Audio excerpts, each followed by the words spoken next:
जगभरातील पर्यटकांचं आवडतं ठिकाण म्हणजे माथेरान. माथेरान म्हटलं की सर्वांचं लक्ष जातं ते माथेरानच्या राणीकडे. माथेरानची राणी म्हणजे माथेरानला जाणारी रेल्वे गाडी. ही रेल्वे इतिहास जमा होणार याच काळजीत माथेरानकर आणि पर्यटक आहेत. माथेरानची ही राणी तशी पावसाळ्यात बंदच असते. मात्र माथेरान रेल्वेला मध्यंतरी एप्रिल आणि मे महिन्यात अपघात झाले आणि ही माथेरानची रेल्वे सेवा जी बंद झाली ती आज तागायत बंद आहे. माथेरानकर रेल्वेच्या या निर्णयाविरोधात आपला संताप वेगवेगळ्या माध्यमातून व्यक्त करतात. ही सेवा सुरू करण्यासाठी नागरिकांनी थेट प्रधानमंत्री नरेंद्र मोदी यांना साकडं घातलंय.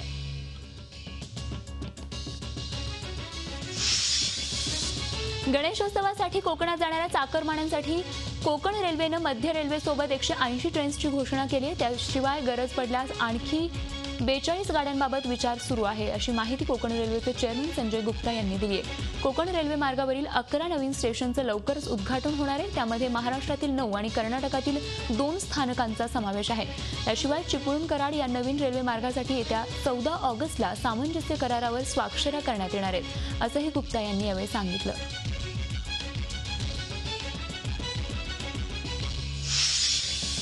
नंदुरबार जिल्ह्यातील शहादा पोलिसांच्या झोपाळूपणाचा फायदा घेऊन शेख अशी या दरोडेखोरांची नावं असून ते मूळचे अक्कलकुवा इथले आहेत. विशेष म्हणजे यावेळी पोलीस कोठडीच्या पहाऱ्यासाठी 4 पोलीस कर्मचारी तैनात होते. मात्र हे चौघेही झोपलेले होते आणि हीच संधी या दरोडेखोरांनी साधली आणि पळ काढला. या घटनेनं पोलीस खात्याची झोप उडाल्यानं आता पोलीस अधीक्षक राजेंद्र डहाळे यांनी या प्रकरणी चौकशीचे आदेश दिलेत.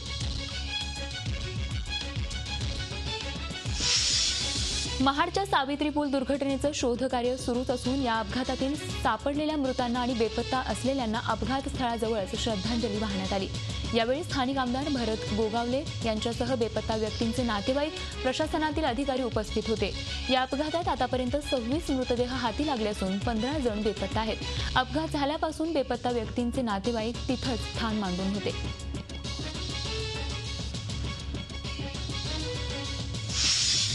औरंगाबाद खंडपीठाने विनोद तावडेंना नोटीस बजावली आहे. 2015 ते 2016 मधील शाळांचे प्रस्ताव रद्द केल्यानं ही नोटीस बजावली आहे. 1000 प्रस्ताव विनासूचना रद्द केल्यानं याचिका दाखल करण्यात आली आहे. आघाडी सरकारच्या काळात आलेले सर्व प्रस्ताव रद्द केल्याची याचिकादाराची तक्रार आहे आणि या संदर्भात 18 ऑगस्टपर्यंत आपलं म्हणणं मांडण्याची तावडेंना सूचना दिली आहे.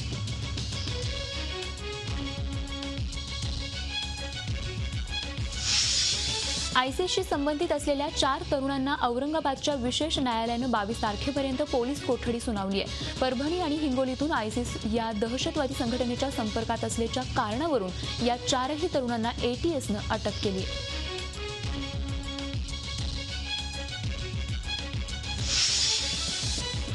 नाशिक पोलिसांनी भाऊसाहेब कदम या बांधकाम व्यावसायिकाला अटक केली आहे. सरकारनं केलेल्या मोफा म्हणजे सदनिका हस्तांतरण कायद्याअंतर्गत ही पहिलीच कारवाई आहे. 1994 साली सदनिका विकत घेऊनही त्याची खरेदी आणि हस्तांतरण केलं नसल्याप्रकरणी पोलिसांनी ही कारवाई केली आहे.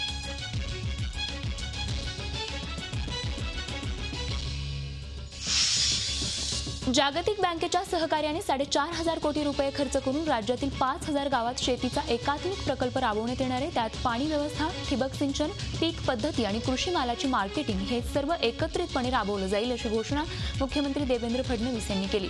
सांगली जिल्ह्यातील रायगाव कडेपूर इथं भाजपच्या शेतकरी मेळाव्यात मुख्यमंत्री बोलत होते. रायगावचा ठिबक सिंचनाचा पॅटर्न राज्यभर राबवणार असल्याचीही घोषणा यावेळी मुख्यमंत्र्यांनी केली.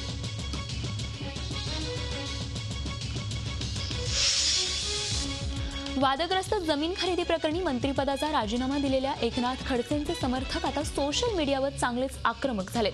खडसे समर्थकांनी स्थानिक वृत्तपत्र आणि सोशल मीडियावर विरोधकांचा समाचार घेण्यासाठी जोरदार अभियान सुरू केलंय. दाऊदशी फोनवरून संभाषण प्रकरणात मंत्री गिरीश महाजन यांनीच रसद पुरवली असल्याच्या बातम्या स्थानिक वृत्तपत्रात प्रकाशित झाल्यात. या बातम्या खडसे समर्थकांनी सोशल मीडियावर देखील व्हायरल केल्यात. इतकंच नाही तर काही संभाषणाच्या क्लिप्सही व्हायरल करण्यात आल्यात.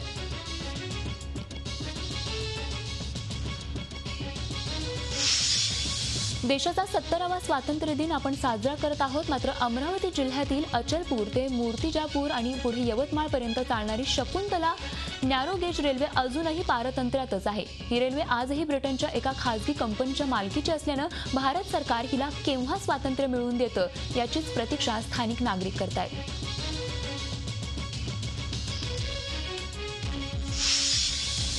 खेड तालुक्यातील खरपुडी गावात देश स्वातंत्र्य झाल्यानंतर तब्बल 69 वर्षांनी देखील पहिल्यांदाच एसटी बस सेवा सुरू झाली। त्यामुळे गावातील नागरिकांनी देवाची जशी पूजा करतात तशी या एसटी बसची पूजा करून तिचं स्वागत केलं। आता एसटी महामंडळाने या गावाला बस सेवा सुरू केल्याने इथल्या नागरिकांची होणारी पायपीट थांबली आहे।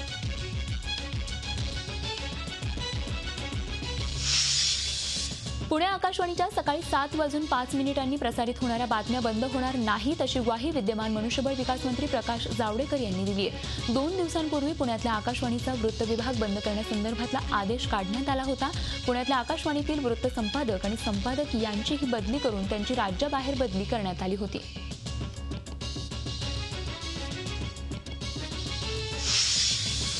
गोरक्षकांच्या विषयी कडक शब्दात बोलणारे पंतप्रधान नरेंद्र मोदी यांनी विवेकवादी लोकांची जी हत्या झाली त्याच्याबाबतही ही कठोर भूमिका घ्यावी अशी मागणी हमीद दाभोळकर यांनी केली आहे। येत्या 20 ऑगस्टला नरेंद्र दाभोळकर यांच्या हत्येला 3 वर्ष पूर्ण होत आहेत आणि याच पार्श्वभूमीवर पंतप्रधान नरेंद्र मोदी यांना अनिशच्या सर्व शाखेच्या वतीने काळी निवेदनं पाठवण्यात येणार आहेत। तसंच ज्या ठिकाणी दाभोळकर यांची हत्या झाली त्या ठिकाणी राज्यातील अनिसचे कार्यकर्ते आणि सर्वपक्षीय नेते कलाकार येऊन याचा निषेध करणार असल्याची माहिती हमीद दाभोळकर यांनी झालेल्या पत्रकार परिषदेत दिली।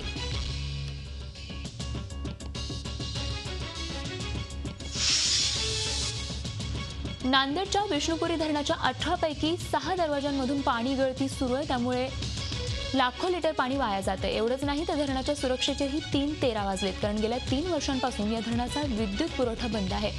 त्यामुळे हे धरण अंधारातच असतं। याकडे पाटबंधारे विभाग आणि शासनाचं साफ दुर्लक्ष आहे।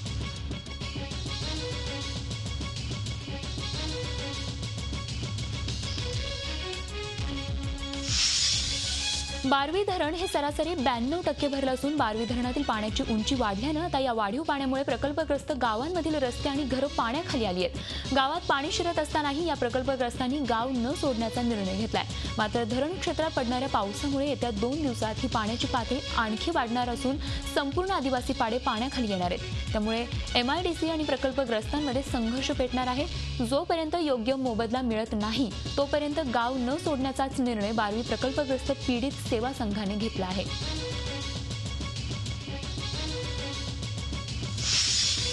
सततच्या उशिरा येणाऱ्या लोकल गाड्यांविरोधात बदलापूरकरांनी केलेलं आंदोलन मध्य रेल्वेचे DRM अमिताभ ओझा यांना चांगलंच भोवलंय। अमिताभ ओझा यांची बदली करण्यात आली आहे। बदलापूरकरांच्या संतापाचा उद्रेक झालेला असताना ओझा यांनी त्यांच्या जखमेवर फुंकर घालण्याऐवजी मीठ चोळण्याचंच काम केलं।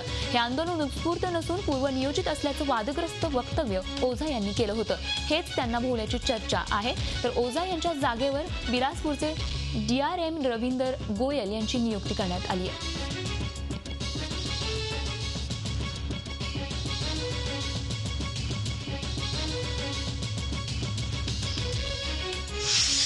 आणि आता पहा देश विदेशातील महत्त्वाच्या बातम्या। पाकव्याप्त काश्मीर हा भारताचाच भाग असल्याची आग्रही भूमिका पंतप्रधान नरेंद्र मोदी यांनी सर्वपक्षीय बैठकीत मांडली। जम्मू काश्मीर खोरं, लडाख आणि पाकव्याप्त काश्मीर हा सर्व भूभाग भारताचाच असल्याचं मत पंतप्रधानांनी सर्वपक्षीय बैठकीत मांडलंय। त्यांच्या याच भूमिकेला सर्वपक्षीय नेत्यांनी पाठिंबा दिला। जम्मू आणि काश्मीरमधील सर्व घटकांशी याबाबत चर्चा केली जाईल असंही पंतप्रधानांनी स्पष्ट केलं। मात्र सर्वपक्षीय शिष्टमंडळ काश्मीर खोऱ्यात पाठवण्याची सूचना मात्र फेटाळण्यात आली आहे। काश्मीर प्रकरणी सरकारनं घेतलेली भूमिका योग्य असल्याचा सूर या सर्वपक्षीय बैठकीत निघाला।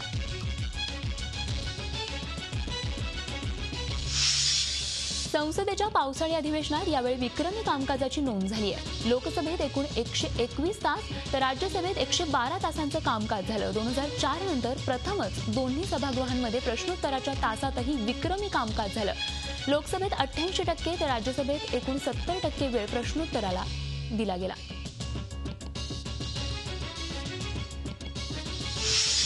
गोव्यात सार्वजनिक ठिकाणी दारू पिण्यावर बंदी घालण्यात आली आहे। यापुढे अशा ठिकाणी मद्यसेवन करताना आढळल्यास 10,000पर्यंत दंड भरावा लागणार आहे।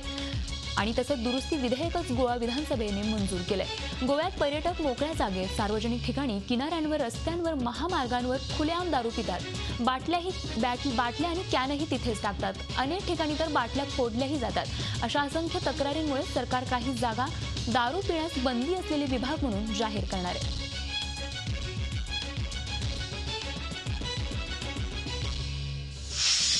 दक्षिण मुंबईतल्या काळबादेवी भागातल्या गोकुळ निवास इमारतीला लागलेली आग विझवताना शहीद झालेल्या अग्निशमन दलाच्या 4 अधिकाऱ्यांना मरणोत्तर राष्ट्रपती पदक जाहीर झालंय। 10 मे 2015 या दिवशी ही आग लागली होती। यात गोकुळ निवास ही 4 मजली इमारत जळून भस्मसात झाली होती।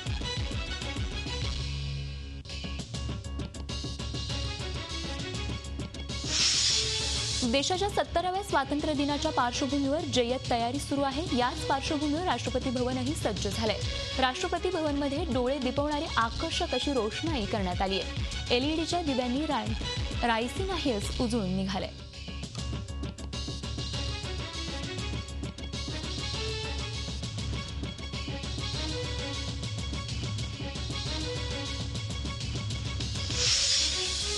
रशियाने सिरियातील आयसिसच्या अड्ड्यांवर हवाई हल्ले वाढवले आहेत। रशियाच्या विमानांनी रक्का शहरावर बॉम्ब हल्ला केल्याची बातमी रशियाच्या सुरक्षा मंत्र्यांनी दिली आहे। TU-22M3च्या 6 विमानांनी रशियातून उड्डाण घेत सिरियाच्या रक्का शहरातल्या आयसिसच्या अड्ड्यांवर बॉम्ब हल्ला केला।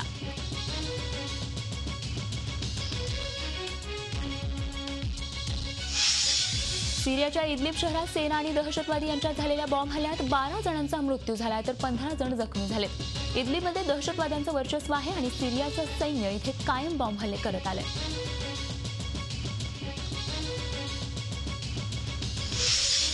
थायलंडमध्ये 2 बॉम्बस्फोट झाले, ज्यात एका महिलेचा मृत्यू झाला तर 10 जण जखमी झाले। जखमी झालेल्या लोकांमध्ये विदेशी नागरिकांचाही समावेश आहे। हुआहिन इथे एक बॉम्बस्फोट झाला। सुट्टी असल्यामुळे या भागात गर्दी होती, तर दुसरा बॉम्बस्फोट हुआहिन पासून 50 मीटर अंतरावर झाला। या दोन्ही स्फोटामागे स्थानिक गँग असल्याचा संशय पोलिसांनी व्यक्त केला आहे।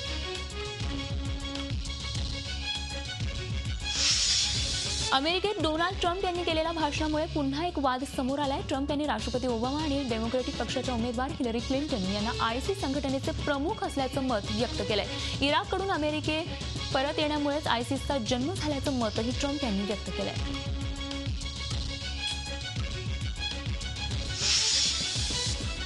जर्मनी दहशतवादाशी खूपच तगडा सामना करते असं मत जर्मनीच्या सुरक्षा मंत्र्यांनी व्यक्त केले। जर्मनी सरकारने सैन्याला आणि पोलिसांना कोणत्याही दहशतवादी हल्ल्याशी लढायला सज्ज राहण्याचे आदेश दिले आहेत।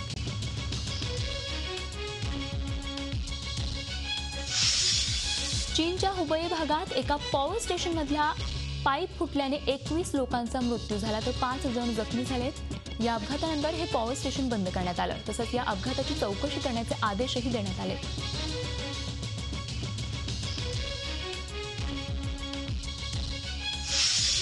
बोलिव्हियामध्ये मजुरांनी आंदोलन केलं। या आंदोलनादरम्यान मजूर आणि पोलिसांमध्ये धक्काबुक्की झाली।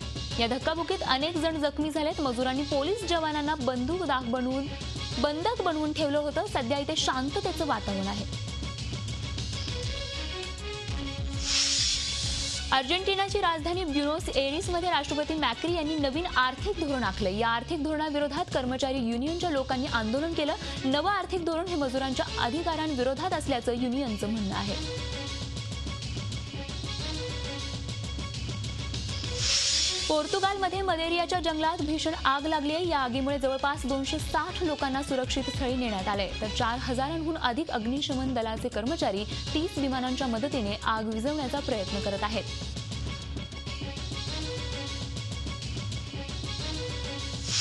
रशियाने गुगलवर जवळपास $6.8 मिलियन दंड लावलाय। गुगलने मोबाईलमध्ये ॲप प्री इन्स्टॉल करून रशियाबरोबर असलेली अँटी मोनोपोली कायद्याचं उल्लंघन केलंय। गुगलने ही नोटीस स्वीकारली आणि कायद्याची माहिती घेतल्यानंतरच या नोटीसीला उत्तर देणार असल्याचं सांगितलंय।